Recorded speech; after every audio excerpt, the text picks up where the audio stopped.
Autre point que je souhaitais aborder, la salle socioculturelle. Je le dis ce soir, nous ne réaliserons pas le projet tel qu'il était défini par la municipalité précédente.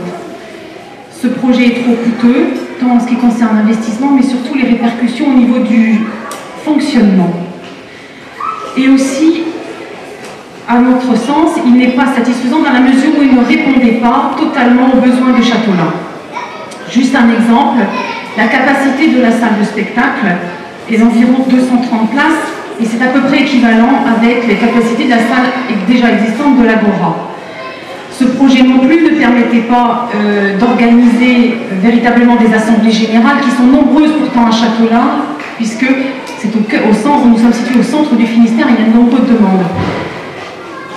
Mais le projet tel qu'il était conçu ne permettait pas ce type de manifestation, ni des séminaires ou des congrès, il n'y avait aucune possibilité de restauration ni d'organiser des réceptions. Mais cependant, et nous sommes attentifs sur ce point, nous n'ignorons pas les besoins, notamment de l'école municipale de musique, par exemple, ou de certaines associations. Et aussi, étudions-nous d'autres solutions. Par la mise en place, par exemple, d'une partie des locaux de la perception qui a été libérée à la fin de l'année 2008 pour l'association Polissonance, également par une étude de faisabilité pour l'aménagement de l'ancien germoir de Penmez et l'installation d'écoles de musique dans cet ancien germoir et également d'activités de danse. Mais préalablement, il faut bien évidemment réaliser une étude de faisabilité. Cette démarche, selon moi, s'inscrit dans le cadre de nouvelles préconisations en matière d'environnement et d'aménagement urbain, et notamment les recommandations dans le cadre du Grenelle de l'environnement. Dans l'avenir, il conviendra de densifier les centres-villes et non plus de s'étendre systématiquement sur des espaces qui ne sont pas encore urbanisés aux périphéries des villes. Les terres agricoles se feront plus rares et les villes, à mon sens, doivent se recentrer. Dans l'avenir, il faudra privilégier des modes de développement qui permettront de vivre, de travailler, de consommer dans les centres-villes et se montrer plus économe en surface foncière. Et dans ce cadre-là, la réhabilitation d'un site existant comme Penmez, si elle est techniquement possible, et également l'aménagement de la maison pour tous, et dans le prolongement de la perception, qui sont au cœur de la ville, rentrent parfaitement dans ce cadre-là. Les enfants, s'il vous plaît, ça serait sympa de nous laisser. J'en ai pas pour longtemps. Et donc, si vous pouviez faire un petit peu moins de bruit, les enfants, ça serait très bien. Autre point, réflexion que nous allons engager sur la création d'un lotissement communal. Cette réflexion est nécessaire, elle devrait permettre aux jeunes familles, aux primo-accédants, le mot n'est pas très joli, mais il permet de comprendre ce que nous recherchons, donc aux jeunes familles de se maintenir ou de s'installer à Châteaulin. Notre commune dispose de nombreux équipements publics, des équipements scolaires, des équipements sportifs et autres, de nombreux services municipaux et également un tissu associatif qui est riche et dynamique. Et donc nous avons les moyens d'accueillir de nouvelles populations et des familles. Et il nous appartient, nous, collectivités, de créer les conditions favorables à l'installation de ces familles. Également un point important dont vous avez sans doute eu connaissance par la presse, en ce qui concerne l'EHPAD, c'est-à-dire l'établissement d'hébergement des personnes âgées dépendantes. Depuis le 1er janvier 2008, depuis il y a un an, le foyer logement de la ville Jouan s'est transformé en EHPAD. Et dans ce cadre-là, des travaux importants de rénovation des équipements et des travaux d'agrandissement sont nécessaires. Il s'agit d'améliorer les conditions de vie et d'hébergement des personnes âgées résidentes et non pas d'augmenter les capacités. Et de s'adapter également aux nouvelles situations de dépendance.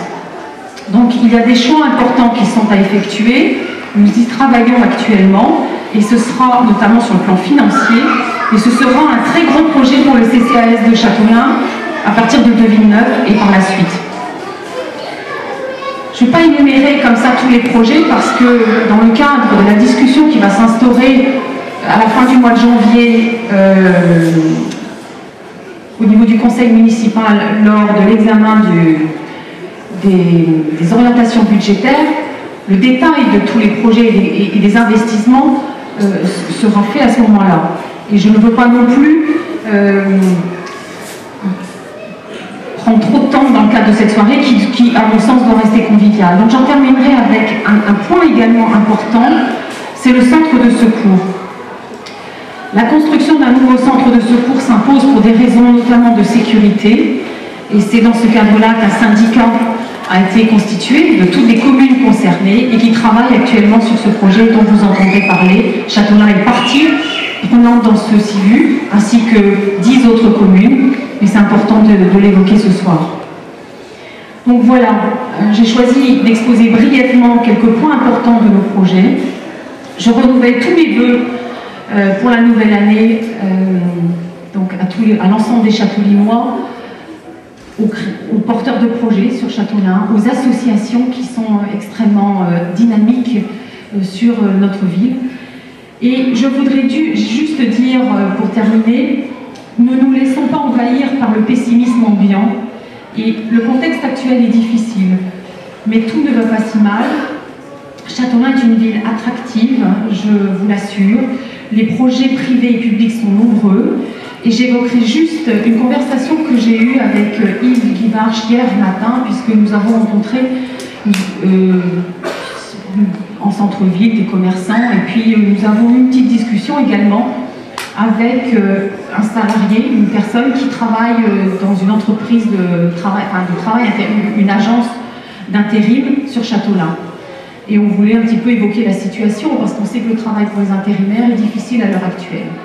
Et on a été heureusement surpris, mais non, on a eu le plaisir d'entendre un discours tout à fait positif. Hein. Yves est là pour témoigner. Et cette personne-là nous a indiqué qu'en ce qui concerne la fin de l'année 2008, eh bien, ses résultats étaient équivalents, voire meilleurs que l'année 2007, que pour l'instant, en janvier, elle n'avait pas encore ressenti d'effets majeurs, ou d'effets même que l'on pourrait redouter parce que tout le monde parle de la crise. En tout cas, en ce qui concerne l'agence de Châteaulin, il n'y avait pas de répercussions négatives. Et c'est ce discours-là, positif, que je voudrais que vous reteniez. Il faut garder confiance, et je vous souhaite à nouveau une bonne et heureuse année. Je voudrais juste terminer en indiquant que je salue la présence tout particulièrement ce soir de M.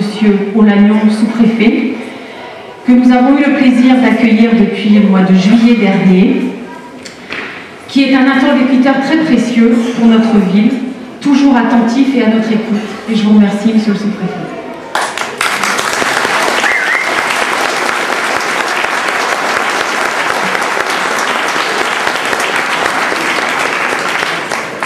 Voilà.